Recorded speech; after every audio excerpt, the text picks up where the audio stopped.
മധ്യപൂർവേഷ്യയെ കടുത്ത യുദ്ധഭീതിയിലാഴ്ത്തിക്കൊണ്ട് ഇറാൻ സൈനിക സംഘർഷം ചരിത്രത്തിലെ ഏറ്റവും അപകടകരമായ ഘട്ടത്തിലേക്ക് പ്രവേശിച്ചിരിക്കുകയാണ്.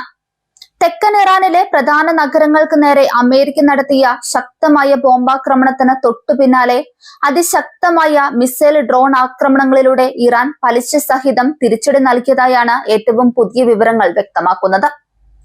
ഇരു രാജ്യങ്ങളും തമ്മിലുള്ള ഈ നേരിട്ടുള്ള ഏറ്റുമുട്ടൽ ഗൾഫ് മേഖലയെ ഒന്നാകെ ഒരു വലിയ യുദ്ധക്കളമാക്കി മാറ്റിയിരിക്കുന്നു.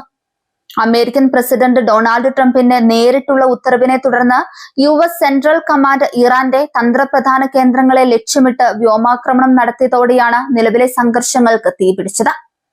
ഇറാന്റെ പരമാധികാരത്തിനു മേൽ അമേരിക്ക നടത്തിയ ഈ കടന്നാക്രമണം മിഡിൽ ഈസ്റ്റിലെ ഭൗമരാഷ്ട്രീയ സമവാക്യങ്ങളെ പൂർണ്ണമായും തകിടം മറിക്കുന്നതായിരുന്നു. ഈ പ്രകോപനത്തിന് തൊട്ടു പിന്നാലെ തങ്ങളുടെ പ്രതികാര നടപടികളുടെ ഒന്നാം ഘട്ടം ആരംഭിച്ചതായി ടെഹ്റാൻ പരസ്യമായി പ്രഖ്യാപിക്കുകയായിരുന്നു. ഇറാന്റെ തെക്കൻ തീരദേശ നഗരങ്ങളായ ബന്ദർ അബ്ബാസ്, മിനാബ്, സിറിക് എന്നിവിടങ്ങളിൽ നിന്നാണ് അതിശക്തമായ സ്ഫോടനങ്ങളുടെയും വ്യോമ പ്രതിരോധ സംവിധാനങ്ങൾ പ്രവർത്തിക്കുന്നതിന്റെയും ദൃശ്യങ്ങളും റിപ്പോർട്ടുകളും പുറത്തു വന്നത്. അമേരിക്കൻ യുദ്ധവിമാനങ്ങളും മിസൈലുകളും ഈ നഗരങ്ങളെ ലക്ഷ്യമിട്ടതോടെ മേഖലയിലാകെ യുദ്ധഭീതി പടർന്നു. തങ്ങളുടെ തന്ത്രപ്രധാന തുറമുഖ നഗരമായ ബന്ദർ അബ്ബാസ് ഉൾപ്പെടെയുള്ള ഇടങ്ങളിലുണ്ടായ നാശനഷ്ടങ്ങൾക്ക് നിമിഷങ്ങൾക്കകം മറുപടി നൽകാൻ ഇറാൻ തീരുമാനിക്കുകയായിരുന്നു. അമേരിക്കൻ ആക്രമണം കഴിഞ്ഞ് ഏതാനും മണിക്കൂറുകൾക്കകം തന്നെ ഇറാന്റെ ഇസ്ലാമിക് റവല്യൂഷണറി ഗാർഡ് കോർപ്സ് തങ്ങളുടെ മിസൈൽ ഡ്രോൺ വ്യൂഹത്തെ താവളങ്ങൾക്ക് നേരെ തിരിച്ചുവിട്ടു. മിഡിൽ ഈസ്റ്റിലുടനീളം വ്യാപിച്ചു കിടക്കുന്ന 20ഓളം അമേരിക്കൻ സൈനിക കേന്ദ്രങ്ങളെയും സഖ്യകക്ഷികളുടെ താവളങ്ങളെയും ലക്ഷ്യമിട്ടായിരുന്നു ഇറാന്റെ ഈ വമ്പൻ പ്രത്യാക്രമണം. ഒരേ സമയം ഒട്ടനവധി കേന്ദ്രങ്ങളിലേക്ക് കുതിച്ചുയർന്ന ഇറാനിയൻ മിസൈലുകൾ യുഎസിന്റെ കൺട്രോൾ റൂമുകളെ പോലും അമ്പരപ്പിച്ചു കളഞ്ഞു. ഗൾഫ് മേഖലയിലെ പ്രമുഖ അമേരിക്കൻ സൈനിക താവളങ്ങളായ കുവൈറ്റ്, ബഹ്റൈൻ, ഇറാഖ് എന്നിവിടങ്ങളിലെ കേന്ദ്രങ്ങളാണ് ഇറാന്റെ ഒന്നാം ഘട്ട പ്രതികാര ആക്രമണത്തിൽ പ്രധാനമായും തകർന്നത്. വർഷങ്ങളായി അമേരിക്കൻ സൈന്യത്തിന് സുരക്ഷിത താവളം ഒരുക്കിയ ഈ രാജ്യങ്ങളുടെ മണ്ണിലേക്ക് ഇറാന്റെ അത്യാധുനിക ആയുധങ്ങൾ ഇരച്ചു കയറുകയായിരുന്നു.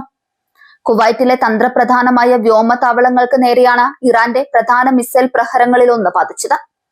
ദീർഘകാലമായി അമേരിക്കൻ വ്യോമസേനയുടെ പശ്ചിമേഷ്യയിലെ പ്രധാന ഓപ്പറേഷൻ കേന്ദ്രങ്ങളായ ഇവിടെ ഉണ്ടായ സ്ഫോടനങ്ങൾ കുവൈറ്റ് ഭരണകൂടത്തെ കടുത്ത ആശങ്കയിലാഴ്ത്തിയിട്ടുണ്ട്.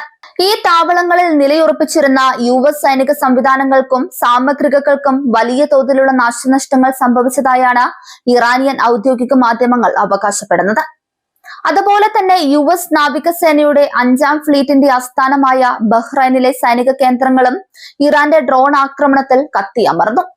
ബഹ്റൈനിലെ തന്ത്രപ്രധാനമായ വ്യോമതാവളത്തിന് നേരെയും 5ാം ഫ്ലീറ്റിന്റെ ആശയവിനിമയ കേന്ദ്രങ്ങൾക്ക് നേരെയും ഒരേ സമയം പ്രഹരമേറ്റു.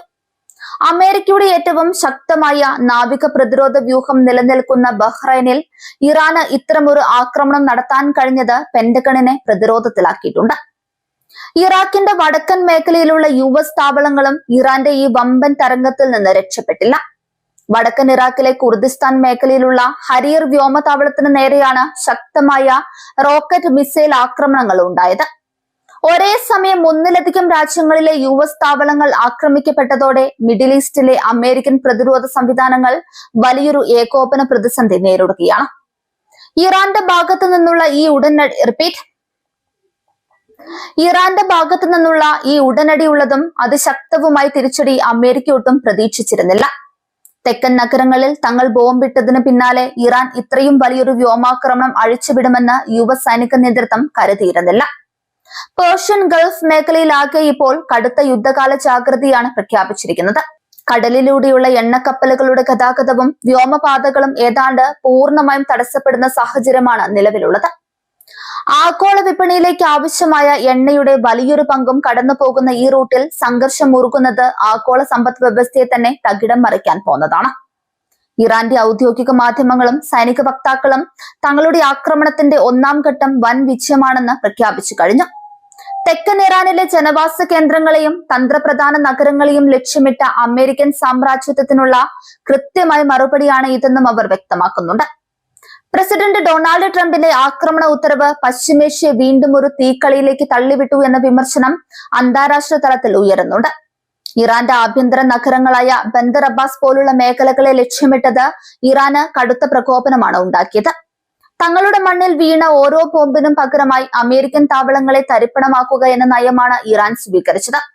ഈ മിസൈൽ ആക്രമണം കുവൈറ്റ്, ബഹ്റൈൻ തുടങ്ങിയ ഗൾഫ് രാജ്യങ്ങളെ കടുത്ത പ്രതിസന്ധിയിലാക്കിയിരിക്കുകയാണ്. തങ്ങളുടെ മണ്ണിലുള്ള അമേരിക്കൻ സൈനിക സാന്നിധ്യമാണ് ഇറാന്റെ ആക്രമണത്തിന് കാരണമെന്ന വസ്തുത ഈ രാജ്യങ്ങളിലെ ആഭ്യന്തര സുരക്ഷയെ ബാധിക്കും. US സൈന്യത്തെ സംബന്ധിച്ചിടത്തോളം തങ്ങളുടെ 20ഓളം കേന്ദ്രങ്ങളിൽ ഒരേ സമയം പ്രഹരമേറ്റത് വലിയൊരു തിരിച്ചടിയാണ്. ലോകത്തിലെ ഏറ്റവും അത്യാധുനികമായ വ്യോമ പ്രതിരോധ സംവിധാനങ്ങളായ പേട്രിയറ്റ് ബാറ്ററികൾ സ്ഥാപിച്ചിട്ടുള്ള താവളങ്ങളിൽ പോലും ഇറാന്റെ ഡ്രോണുകൾ പതിച്ചു എന്നത് സുരക്ഷാ പാളിച്ചകളിലേക്ക് വിരൽ ചൂണ്ടുന്നു. ഇറാഖിലെ താവളങ്ങൾക്ക് നേരെയുണ്ടായ ആക്രമണം ആ രാജ്യത്തിന്റെ പരമാധികാരത്തെയും വീണ്ടും ചോദ്യം ചെയ്യുന്നതിനായി മാറിയിരിക്കുന്നു. തങ്ങളുടെ മണ്ണ് മറ്റൊരു യുദ്ധത്തിന് വേദിയാകരുതെന്ന് ഇറാഖ് സർക്കാർ നിരന്തരം ആവശ്യപ്പെടുന്നുണ്ടെങ്കിലും യുഎസും ഇറാനും ഇറാഖിനെ തങ്ങളുടെ പോരാട്ട ഭൂമിയാക്കി മാറ്റുന്നത് തുടരുകയാണ്. ഇത് ബാഗ്ദാദിലെ രാഷ്ട്രീയ അന്തരീക്ഷത്തെ കൂടുതൽ വഷളാക്കും. വരും മണിക്കൂറുകളിൽ അമേരിക്കയുടെ ഭാഗത്തു നിന്ന് ഇതിലും കടുത്ത ഒരു സൈനിക നീക്കം ഉണ്ടാകുമെന്ന കാര്യത്തിൽ തർക്കമില്ല. തങ്ങളുടെ താവളങ്ങൾ ആക്രമിക്കപ്പെട്ടതിനോട് അടങ്ങിയിരിക്കാൻ ട്രംപ് ഭരണകൂടം തയ്യാറായില്ല. ഐക്യരാഷ്ട്രസഭ ഉൾപ്പെടെയുള്ള അന്താരാഷ്ട്ര സംഘടനകൾ ഇരുപക്ഷത്തോടും അടിയന്തരമായി യുദ്ധം നിർത്താൻ ആവശ്യപ്പെടുന്നുണ്ട്. എന്നാൽ നയതന്ത്ര ചർച്ചകൾക്കുള്ള എല്ലാ വഴികളും അടഞ്ഞ ലക്ഷണമാണ് കാണുന്നത്. ഈ സംഘർഷം കാരണം ഗൾഫ് രാജ്യങ്ങളിൽ ജോലി ചെയ്യുന്ന ദശലക്ഷക്കണക്കിന് വരുന്ന പ്രവാസി സമൂഹവും കടുത്ത ആശങ്കയിലാണ്. യുദ്ധസമാനമായ സാഹചര്യം തങ്ങളുടെ തൊഴിലിനെയും സുരക്ഷിതത്വത്തെയും ബാധിക്കുമോ എന്ന ഭയം പ്രവാസികൾക്കിടയിൽ പടർന്നിട്ടുണ്ട്. ഇറാന്റെ ഈ പെട്ടെന്നുള്ളതും ആസൂത്രിതവുമായ പ്രത്യാക്രമണം മിഡിൽ ഈസ്റ്റിലെ ഭൗമരാഷ്ട്രീയ സമവാക്യങ്ങളെ പൂർണ്ണമായും മാറ്റിമറിച്ചിരിക്കുന്നു. അമേരിക്കൻ സൈനിക ശക്തിയെ തങ്ങളുടെ അതിർത്തിക്കുള്ളിൽ വെല്ലുവിളിക്കാൻ ഇറാന് കഴിയുമെന്ന് ഈ നീക്കത്തിലൂടെ അവർ തെളിയിച്ചു. വരും ദിവസങ്ങളിൽ ഈ യുദ്ധം ഏതൊക്കെ രാജ്യങ്ങളിലേക്ക് പടരുമെന്നത് പ്രവചനാതീതമാണ്. തെക്കൻ ഇറാന്റെ മേൽ അമേരിക്ക നടത്തിയ ബോംബ് വർഷവും അതിന് തൊട്ടു പിന്നാലെ 20ഓളം US താവളങ്ങൾ അടിച്ചു തകർത്തുകൊണ്ടുള്ള ഇറാന്റെ പെട്ടെന്നുള്ള പ്രതികാരവും പശ്ചിമേഷ്യയെ ഒരു വൻ സ്ഫോടനത്തിന്റെ വക്കിലെത്തിച്ചിരിക്കുകയാണ്. സമാധാനത്തിനായുള്ള എല്ലാ പ്രതീക്ഷകളും കരിഞ്ഞുണങ്ങിക്കൊണ്ട് മധ്യപൂർവേഷ്യയിൽ നിന്ന് ഇപ്പോൾ യുദ്ധത്തിന്റെ ഭീകരമായ ഇരമ്പൽ മാത്രമാണ് കേൾക്കുന്നത്.